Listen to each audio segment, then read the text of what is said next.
Salam alaikum. Donc, dans cette vidéo, on va voir ensemble le théorème de Pythagore.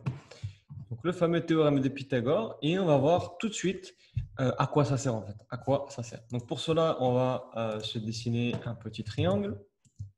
C'est parti. Bismillah. Voilà, donc on a un triangle classique avec A, avec B et avec C. D'accord? Sauf que mon triangle, il a une particularité, c'est que ici, il est rectangle. D'accord? Il est rectangle. Donc, il est rectangle en B, comme on le voit ici. D'accord? Ça veut dire que l'angle ABC vaut 90 degrés. Et c'est dans ce contexte-là qu'on se place. Donc, la première des choses donc, à retenir, c'est quoi? C'est que on utilise le théorème de Pythagore dans un triangle rectangle. Et ça, j'insiste. Ça veut dire quoi? Ça veut dire que si finalement on n'est pas dans un triangle rectangle, on se trouve dans un triangle isocèle quelconque ou équilatéral par exemple, alors tout simplement on ne peut pas appliquer Pythagore. Donc le deuxième enseignement qu'on peut tirer du théorème de Pythagore, qu'on va voir tout de suite, c'est quoi? C'est que le théorème de Pythagore, P, permet de calculer une longueur manquante dans notre triangle. Donc, c'est vraiment le but du théorème de Pythagore, c'est vraiment de calculer une longueur qu'on ne connaît pas. D'accord? Donc, ça sert à ça, le théorème de Pythagore. Et troisièmement, donc si par exemple ici, on se donne, AB qui vaut 2, BC qui vaut 3 par exemple, et qu'on cherche à calculer la longueur AC. Donc, qu'est-ce qu'on dirait? D'accord, qu'est-ce qu'on dirait? On dirait dans le triangle rectangle en B, j'applique le théorème de Pythagore tel que. Voilà. Donc ça, c'est la rédaction qu'on attend de vous aux examens. C'est vraiment de préciser d'abord qu'on est dans un triangle rectangle, j'insiste vraiment. Donc je le précise bien pour dire que j'ai le droit d'appliquer le théorème de Pythagore et on va l'appliquer tout de suite. Donc la technique pour appliquer le théorème de Pythagore est la suivante. Il faut dans un premier temps, on va peut-être se mettre une petite fiche méthode ici, là. À gauche, ça va être la résolution. Ici, ça va être la méthode. Donc, la méthode 1, c'est de repérer l'hypoténuse dans notre triangle.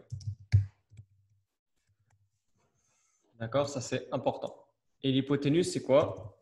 L'hypote, on va dire, c'est égal au côté le plus long du triangle. Ou l'hypo, on peut la trouver aussi, c'est le côté opposé à l'angle droit. Donc, parfois, c'est clair quel côté est plus long qu'un autre, mais parfois, ce n'est pas forcément clair. Comme ici, on voit que AB vaut 2, BC vaut 3 et AC, il a l'air plus grand, mais on n'est pas sûr. Donc, pour être sûr, on va appliquer cette définition. L'hypoténuse, regardez, c'est le côté opposé à l'angle droit. Donc, je regarde mon angle droit qui est ici en B. Le côté opposé, je vais à l'opposé. Et voilà. Donc, mon hypoténuse, c'est AC. Mon hypoténuse, c'est AC. D'accord? Une fois qu'on a repéré l'hypoténuse, on peut appliquer le théorème de Pythagore. Le théorème de Pythagore nous dit quoi? Quand on l'applique, il nous dit qu'on prend l'hypoténuse, donc ici AC, on met l'hypoténuse au carré, on va mettre un égal, puisqu'on a finalement une égalité, entre qui? Entre l'hypoténuse au carré et les deux autres côtés au carré. Donc AB au carré, voilà, plus, oula, AB au carré plus BC au carré. Donc voilà ce que me dit mon théorème de Pythagore appliqué ici dans mon triangle particulier. Donc on va récapituler. On repère dans un premier temps l'hypoténuse qui est ici AC, puisque c'est le côté opposé à l'angle droit. On est parti d'ici, on est arrivé jusqu'ici. Et une fois qu'on a finalement cette hypoténuse, on met l'hypoténuse au carré. C'est égal à la somme, puisque ici on a une somme, des deux autres carrés du triangle. Donc ici on a repéré l'hypoténuse. Les deux autres côtés donc, sont BC et AB. On met chacun des côtés au carré et on les additionne. Ça nous donne une égalité AC au carré égale AB au carré plus BC au carré. Bien évidemment, ce calcul littéral avec les lettres ici doit être adapté selon les triangles. Si on s'appelle X, Y, Z ou LMN, on ne va pas utiliser ACAB, mais c'est la même idée. C'est 1, repérer l'hypoténuse, d'accord, et 2, d'accord, écrire l'égalité de Pythagore. Et c'est quoi l'égalité? C'est l'hypoténuse au carré, d'accord, égale la somme des deux autres côtés des triangles au carré. Bon, grosso modo, c'est ça. Donc, 2 étapes, c'est pas très difficile. Et maintenant, on va passer à la partie application. Donc, application numérique, c'est parti. Alors, nous, on cherche qui? On cherche AC au carré. Donc, ce qui est super ici dans notre exemple, c'est que AC au carré, il est directement dans le membre de gauche et surtout, il est tout seul. Ce qui va nous permettre finalement de résoudre l'équation, puisqu'on va se retrouver avec une équation. Et la résoudre très facilement, puisque le terme qui est l'inconnu, qui ici n'est pas X mais AC, est déjà à gauche tout seul. Donc, ça va nous faciliter le travail. Donc, AC au carré, on nous dit que c'est AB carré. AB, c'est 2. Donc, je remplace AB par 2 et on me dit qu'AB, il est au carré. Plus BC qui vaut 3 au carré. Voilà. D'accord? Donc, on a juste remplacé. Voilà. On a juste remplacé AB par sa valeur et BC par sa valeur. Voilà. Donc, on se retrouve vraiment dans une équation. Hein. On regarde ici. On voit qu'on a une inconnue à gauche qui est égale à une somme qu'on va calculer tout de suite. Donc, l'inconnu, c'était ici AC carré. Il était déjà tout seul, donc c'est très facile de résoudre l'équation ici. Donc, on poursuit. AC au carré égale 2 au carré 4 plus 9 égale 13. Donc, AC carré égale 13. Attention, à ce stade, il ne faut pas conclure et dire que le côté donc, manquant, ici, AC vaut 13. Pourquoi? Parce que regardez ici. Ici, on a AC carré. On a AC carré. D'accord? Et nous, on ne veut pas AC au carré, puisque je vous rappelle que ici, la définition de AC carré, c'est quoi? C'est AC fois AC. Mais moi, je ne veux pas ça. Je veux juste AC. D'ailleurs, on pourrait se mettre dans la méthodologie ici. Donc, 3. Résoudre l'équation et trouver la longueur du côté manquant. Voilà. Donc, ce qu'on va faire, on va poursuivre ici à droite, c'est qu'on va passer la racine carrée à gauche comme à droite du membre. Et on a le droit de faire ça, mathématiquement parlant, car, et ça vous le verrez plus tard dans vos études, on va marquer or, le côté AC est plus grand que 0. Forcément, puisque c'est une longueur, on ne va pas pouvoir trouver un côté négatif. Si on vous dit AC vaut moins 3 ou si vous trouvez AC vaut moins 10, forcément, vous avez faux, ça n'a pas de sens.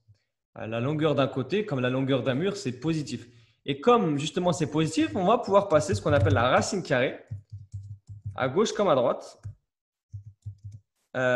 au sein de notre équation. Donc, ça fait racine de, finalement, de qui? De 13. Voilà. Et la racine carrée d'un nombre au carré, d'accord, ici, on a une racine, la racine de qui? D'un nombre qui est lui-même au carré, d'accord? Donc, ça va s'annuler, d'accord? Ce sont des fonctions inverses, l'une de l'autre, la fonction carré et la fonction racine carrée, ce qui fait que elles vont en quelque sorte s'annuler. Il va rester AC égale racine de 13. Donc, racine de 13, c'est difficilement calculable de tête. Donc, ce qu'on fait, c'est qu'on va prendre la calculatrice. Donc, moi, j'ai une calculatrice sur le PC. On va s'en servir, à moins que… Alors, est-ce que j'ai une calculatrice de type scientifique? Parce que je ne la vois pas. Et non, je n'ai pas ça. J'ai pas ça de disponible. Alors, c'est pas grave. On va aller sur Google et on va taper racine de 13 et on va voir qu'est-ce que ça nous donne. Voilà, on va taper calculatrice. Alors, est-ce que j'ai une racine? Oui, racine de 13. Super, ça fait 3,6 à peu près. Donc 3,6, quoi? Attention. Ici, je n'ai pas précisé, mais on va dire que c'est des centimètres. Ce n'est pas des patates, il faut bien préciser l'unité avec laquelle on travaille. Donc, AC vaut 3,6 cm. Voilà comment on résout un exercice pour trouver un côté manquant dans un triangle. On va utiliser Pythagore. Et pourquoi? car je le rappelle encore une fois, on est dans un triangle rectangle. On se met peut-être un petit 4 ici. Isoler l'inconnu. Et enfin 5, ça va être quoi? Ça va être utiliser la racine carrée. Utiliser la racine carrée pour trouver la longueur manquante. Voilà. Donc, on récapitule.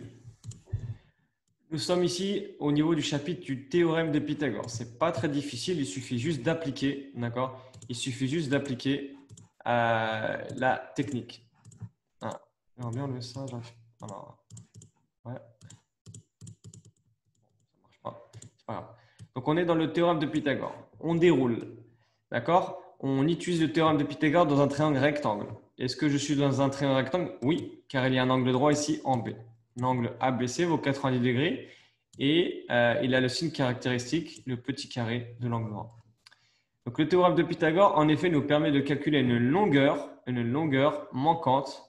On va le souligner, c'est important. Une longueur manquante, d'accord, dans un triangle, dans notre triangle, qui est ici en l'occurrence un triangle rectangle. D'accord? C'est la chose la plus importante à retenir, le triangle rectangle. Une fois qu'on est dans les conditions du théorème de Pythagore, c'est-à-dire un triangle rectangle, je peux appliquer mon théorème de Pythagore tel que, et je vais finalement écrire l'égalité qui correspond à mon triangle. Donc ici, j'ai un triangle ABC, mais demain, vous pouvez avoir un triangle, je ne sais pas moi, DEF, etc. Donc, toujours on applique par rapport à notre contexte. Donc ici, la première chose qu'on a dit dans la méthode, repérer l'hypoténuse. L'hypoténuse, c'est AC, pourquoi? Parce que c'est le côté opposé de notre angle droit. Donc ici, on est un angle droit, on regarde juste en face et on trouve qui AC. Donc AC au carré égale, et on nous dit que l'égalité de Pythagore, c'est l'hypoténuse au carré, donc AC carré ici, égale, on a notre égal, on a une somme, j'ai mon plus, de qui? Des deux autres côtés, donc qu'on n'a pas utilisé encore, à savoir AB et BC, du triangle au carré. Donc les deux autres côtés sont au carré. On voit bien qu'ici, il y a un petit carré. Et après, on déroule, on cherche l'inconnu. On n'oublie pas, quand on arrive ici, AC carré égale 13, surtout, on ne conclut pas, puisque effectivement, on a trouvé AC carré égale 13. C'est pas bon. Moi, je veux AC, et AC vaut finalement 3,6 cm en passant la racine carrée à gauche, dans mon membre de gauche, aussi bien que dans mon membre de droite, afin de respecter quoi? De respecter l'égalité. Il n'y a rien de compliqué dans le théorème de Pythagore, il suffit juste d'appliquer mécaniquement et bêtement, j'ai presque envie de dire, cette méthode. Donc, 1, repérer le triangle rectangle, 2, écrire l'égalité, et 3, trouver l'inconnu. Donc, il faut aussi forcément avoir une maîtrise de la résolution d'équations. Trouver une inconnue, savoir mettre un inconnu dans le membre de gauche, savoir éliminer les termes qui peuvent nous gêner. D'accord? Si on a AC carré plus 3, bah, le plus 3 il nous gêne, il faudrait le passer de l'autre côté, etc., etc. Donc forcément, pour ce chapitre, il faut avoir une bonne maîtrise de la résolution d'équations. Voilà, bah, j'espère que c'est clair pour cette vidéo. J'espère que j'ai pu bien détailler comment on se sert du théorème de Pythagore et on se retrouve dans une autre vidéo. Inch'Allah.